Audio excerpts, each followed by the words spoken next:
우리 피디님도 지금 그러실 때가 되지 않으셨나요? 조금 문제가 이제 생기긴 예. 예전만큼 이렇게 소변이 시원하게 안 나오죠. 안 나오더라고요. 예. 그럼요. 아, 내가 지금 뭐 문제가 있는 거 아니요. 그게 이제 서서히 시작된 시작되는 거죠. 네네.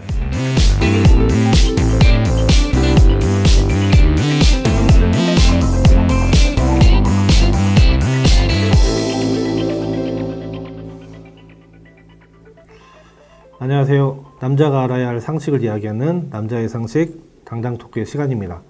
오늘 그 두 번째 시간으로 전립선 질환에 대해서 이야기를 해보도록 하겠습니다. 여러분은 전립선 질환을 어디까지 알고 계신가요? 이건 도대체 왜 생기는지, 이건 어떤 증상이 있는지, 전립선 질환의 A부터 Z까지 모든 것을 이야기를 해보도록 하겠습니다. 권위 있는 전문가를 모셨습니다. 네, 안녕하세요. 예작병원 비뇨기과 전문의 양승철 원장입니다.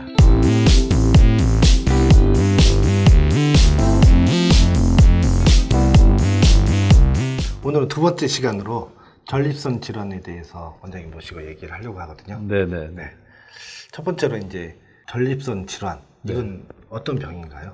젊었을 때는 생식기관이에요. 그게 생식기관이라는 건 아기 낳는 데 필요한 거죠. 그래서 정액 중에 보통 한 20 내지 30%가 전립선액이고 정낭액이 한 60, 70%가 돼요. 정낭액. 그 두 개가 합쳐져서 정액을 형성하는데 정액이라는 걸 하는 그거 일부를 만드는 기관입니다. 거기에 이제 비대증도 생기고 염증도 생기고 암도 생기고 그러는 거죠. 젊었을 때는 만성 전립선염, 급성 전립선염은 거의 없어요. 만성 전립선염, 그것도 주로 세균성이 아니라 비세균성 전립선염이 많아요. 그러면 꼭 치료를 받을 필요가 있느냐, 항생제나 이런 걸 갖다가 증상을 일으키는, 그냥 통증이 있고 이런 어떤 증상을 일으키는 그런 만성 세균성 전립선염은 반드시 치료를 해야죠. 치료를 해야 되는데 잘 낫질 않아요. 왜냐하면 이제 전립선의 특징은 그 항생제를 먹으면 피로 이제 항생제가 들어갈 거 아니겠어요? 그게 이제 전립선 조직에 도달해야 되는데, 거기에 막이 딱 하나 있는 거예요. 베리어라고 그래서 차단을 시키는 막이 있어요. 그러니까 항생제가 잘 침투가 안 되니까 전립선염이 잘 낫질 않는 거예요. 그 막은 왜 있는 거죠? 정자 그걸 보호하고 중요한 기관이니까요. 신기하네요. 네네네. 전립선염은 약물 치료는 그렇게 효과가 없다. 네, 잘 듣질 않죠. 그러니까 그래서 주로 대증요법이라고 그래요. 우리가 대증요법. 증상만 완화시키는 방법. 일반적으로는 이제 우리가 모든 염증은 혈액순환을 도와주면은 염증이 좋아질 수 있잖아요. 그렇죠. 그러니까 더운데 뜨뜻한 데 들어가면 그게 그런 혈액순환을 도우면서 완화를 시켜주는 거예요. 증상도 아픈 것도 좀 편하게 해주고 또 이제 그런 염증 반응이나 이런 것도 약화를 시켜주니까 그래서 뜨뜻한 물에 들어가는 게 좋죠. 반신욕 같은 거. 예. 그리고 만성 전립선염은 너무 그 염증에 국한하지 말고 오히려 증상이 중요하기 때문에 증상이 없으면 그거 잊고 살아도 된다고요, 사실. 그러니까 이제 너무 항생제 위주의 치료를 하는 것은 좀 문제가 있다, 이렇게 이야기할 수 있죠. 그 다음에 이제 나이가 들면 이제 비대증이에요. 비대증은 증상을 동반하는 경우가 50대는 50%, 60대는 60%, 70대는 70%니까 정상적인 남자의 경우에는 결국은 전립선 비대증은 누구나 다 온다 얘기할 수 있어요. 시기의 차이고 정도의 차이지 누구나 다 온다 이렇게 이야기할 수 있죠. 전립선 비대증이 딱 걸렸다고 하면 나타나는 증상이나 뭐 그런 게 있을 것 같아요. 그러니까 이제 요도 있고 전립선이라는 게 어디 있냐면 방광에서 소변이 모아지면 요도로 이제 나오게 되잖아요. 그 초입에, 방광의 초입에 바로 전립선이 위치를 해요.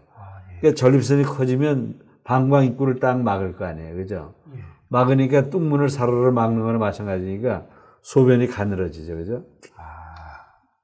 소변도 또 완전히 못 보게 되면 소변을 덜 본 것 같으니까 자꾸만 자주 마렵게 되고, 좀 더 진행되면 방울방울 떨어지고, 아예 정말 더 심해지면 아예 소변을 못 보는 경우도 있고, 이게 전립선 비대증이에요. 근데 대부분 우리나라 사람들이 뭐든지 정력으로 치부해가지고 50이 지난 다음에 소변발이 살살 줄어들면 그걸 당연한 걸로 생각해요. 병이 아니다. 왜 소변은 나오니까. 그리고 내가 정력이 약해져서 소변발이 약하구나 이렇게 생각한다고요. 그런데 사실은 그게 전립선이 커져서 생기는 거예요. 질병이네요. 네, 질병이죠. 그러니까 대부분 남자들이 다 그렇죠. 50.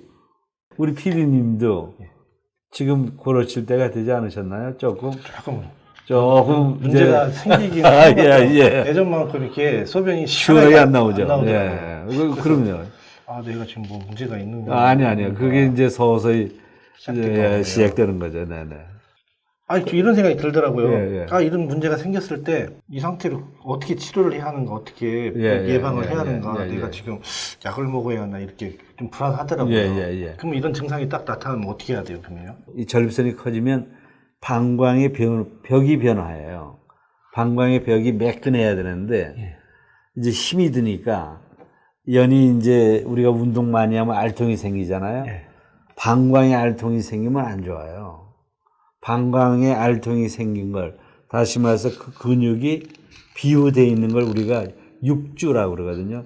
육주 현상이 있다 그러는데 그런 육주 현상이 있게 되면 소변이 더 자주 마렵고 또 이제 그 다 보고 나서도 시원치가 않기 때문에 잔뇨 현상. 밤에도 야뇨, 밤에도 한 두세 번 일어나게 되면 그럼 잠을 설치잖아요.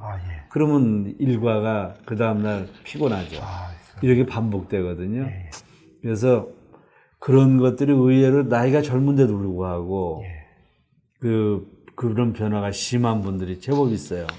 그래서 과거에는 단순히 초음파하고 증상 점수하고 뭐 이렇게 잔뇨 측정하고 이랬는데 요소 검사하고요. 근데 지금은 오히려 그 증상이 좀 이상하고 또 나타난 데이터가 잘 맞아 들어가지 않을 때는 내시경 검사, 방광경 검사를 적극적으로 해서 그 방광의 상태라든지 전립선의 모양을 보는 것이 상당히 중요하구나 하는 것을 느꼈습니다.